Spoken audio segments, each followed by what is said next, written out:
Welcome to the Deep Dive, where we cut through the noise to get you the insights that matter.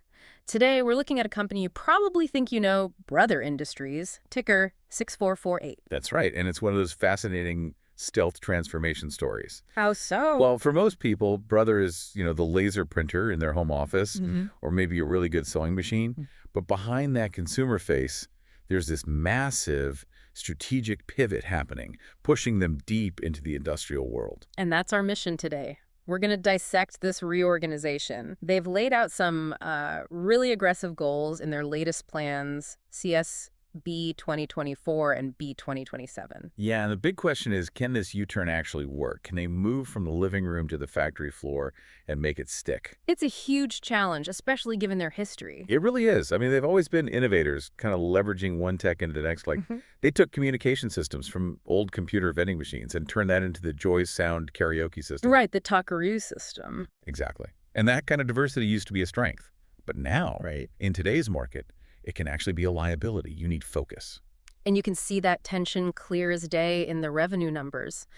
The Printing and Solutions segment, P&S, is still over 62% of their revenue. So they have to build this new industrial engine while, the whole operation is still being funded by the old empire. And that brings us right to the first big move they're making. Mm. They are shedding the old empire, starting with the consumer and content baggage. Mm. This isn't just talk. It feels like a necessary amputation. The most obvious example has to be selling off the network and content segment. That's the entire karaoke and Joy Zone business. Yep. They announced that sale to Koshidaka SP in September 2025. Why was that so critical? Why now? Because it was a huge drag on performance. The business got hammered during the pandemic, lockdowns, shortened hours, you name it. And by the end of fiscal year 2025, that segment was sitting on negative net assets of over 8.6 billion yen. Selling it wasn't just about focus. It was just cleaning up the balance sheet. Okay, so they shed the content arm, free up capital and focus, and then immediately reinvest it. Instantly. We just saw in November 2025, they acquired the automotive parts division from a German company, Conrad Busch. And what's interesting there is that it's not about fashion or clothes. No, not at all. This is all about non-apparel industrial sewing in Europe. So think car seats, airbags, high tolerance, high value stuff. A much more stable market than fast fashion. Much more stable and more profitable. It's a very, very targeted move to beef up a key industrial segment. And that surgical approach really takes us to the heart of their future strategy, which is accelerating the factory automation, or FA, domain. This is the core of it. Their machine tools business, built around those compact machines they call SPEEDIO, is slated for some just massive expansion. What are we talking about target-wise? They've set a target of 100 billion yen in revenue by the end of the CSB 2024 plan. That's not just a goal. It's an internal mandate. They have to get there. And they're backing it up with new products. They're not just chasing volume. Right. They've expanded the lineup, introduced the new U-Series for complex multi-phase processing, and for the first time, the H-Series horizontal machining centers. They're moving up the value chain. All aimed at higher value, more complex jobs. Absolutely. And the biggest target here is the electric vehicle components market. The EV market. Yeah. SPEEDIO machines are famous for being compact and great at processing aluminum. That makes them perfect for churning out things like EV motor cases and those big battery cases. To hit that 100 billion yen target, they'd have to scale up manufacturing pretty seriously. And they are. We're seeing a big shift in their global footprint. They're expanding beyond Japan and China and building a whole new factory in India near Bengaluru. And that's supposed to be operational by the end of 2024, right? That's the plan. It's a classic move. Build capacity right where the growth is to cut lead times and reduce supply risk. So SPEEDIO is the flagship, but the FA strategy is bigger than that. What about Nisai? Right. The gears and reducers business they bought back in 2021.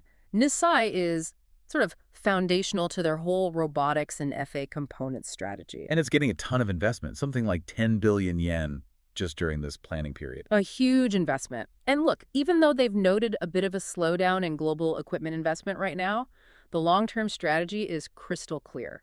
They are demanding double-digit profitability from Nisei. So not just revenue, high margins. That's the name of the game. And where are they expecting that growth to come from? Two key areas. First, North America for things like material handling, AGVs, and AMRs, or, automated vehicles and warehouses. Okay. And second, China. They're targeting the massive manufacturing lines for secondary batteries, the ones that power the whole Chinese EV industry. Let's switch gears then. We have to talk about the business that's funding all this ambition, printing and solutions. It's still over 60% of their revenue. And this segment is going through its own quieter, but just as critical, transformation. Away from just selling boxes. Exactly. They're moving away from one-off box sales to what they call connected business models. So managed print services, subscriptions in the US and Europe, even charge-per-page models in China. Which is so important because that's how you lock in that recurring consumable revenue. That's the real cash cow. It is. It turns lumpy sales into predictable income. And they were still innovating on the hardware side too, like with the new MaxRev printhead, which is faster and way more durable. They need that edge, especially with supply chain issues. I remember back in 2021, they were using expensive air freight for consumables just to keep up. A nightmare for profitability. It just shows how managing logistics is a constant battle for that business. Speaking of battles, let's look at the big markets. China seems to be all about opportunity for them. Oh, China is absolutely vital for the industrial plan. After the 2020 recovery, they literally doubled production capacity at their factory in Xi'an. Both the printing and the Nisei components businesses are riding the wave of China's push into FA and EVs. Okay, so opportunity in China. But then you look across the Pacific, and the U.S. market seems to represent more risk. A lot of risk. Yeah. It was interesting. In their Q1 2025 numbers, they mentioned a profit increase due to cost control measures in response to U.S. tariff policy. Which is code for we're still dealing with this. It's code for geopolitics is a constant headache. And beyond tariffs, they have some serious competitive pressure in specialized printing. This is that DTG versus DTF issue, right, in garment printing. Yes, and this is a really fascinating bit of disruption. Their established technology, direct-to-garment, is losing ground fast. Boy, what's the problem? The new tech is direct-to-film, or DTF, and it's just better on almost every metric. It's cheaper to operate, it's faster, and this is the key. It works on a much wider range of fabrics that DTG struggles with. So it's a structural shift in the market. It is, and it's been hammering their performance in that niche since late 2024.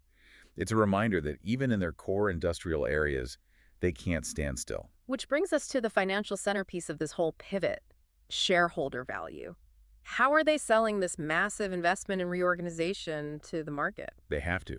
The market has basically been looking at Brother as this cash-rich, but kind of unfocused company for years. You could see it in their price-to-book ratio, the PDR, which was stuck at around 0.9x. Below 1, never a good look. Exactly. So that's the driver behind this new mantra of theirs, capital cost and stock price conscious management. It's basically them saying, we hear you, and we're going to do something about it. And they're putting concrete numbers on it. The CSB 2027 plan commits a total of 140 billion yen to shareholder returns over 3 years. 140 billion. Okay, how does that break down? It's 80 billion for stable dividends. They're holding the baseline there. And a really substantial 60 billion yen specifically for share buybacks. 60 billion in buybacks is a pretty strong signal. It's a huge signal. And the language they use is key. They intend to execute those buybacks as soon as possible. They're not waiting around. And they have the money to do it. But interestingly, they're not just using their existing cash pile. No, and this is another important signal. They're explicitly saying they'll use debt-favorable, interest-bearing liabilities to fund the big M&A deals and new factories. So they're taking on debt to speed up the transformation. It shows confidence. They're leveraging their balance sheet because they believe the future earnings from this industrial pivot will more than cover it. So the takeaway seems pretty clear. Brother is shedding its history, getting rid of the content baggage, and using the P&S cash machine to go all in on high-margin industrial automation. SPEEDIO, Nisei, industrial sewing. It's a bold, focused bet from a company that I think is often underestimated. But it requires almost perfect execution. These are volatile, competitive global markets. And Brother has, historically struggled at times to hit those really ambitious double-digit margins in some of these segments. That's the core tension right there. So here's the final thought for you to chew on.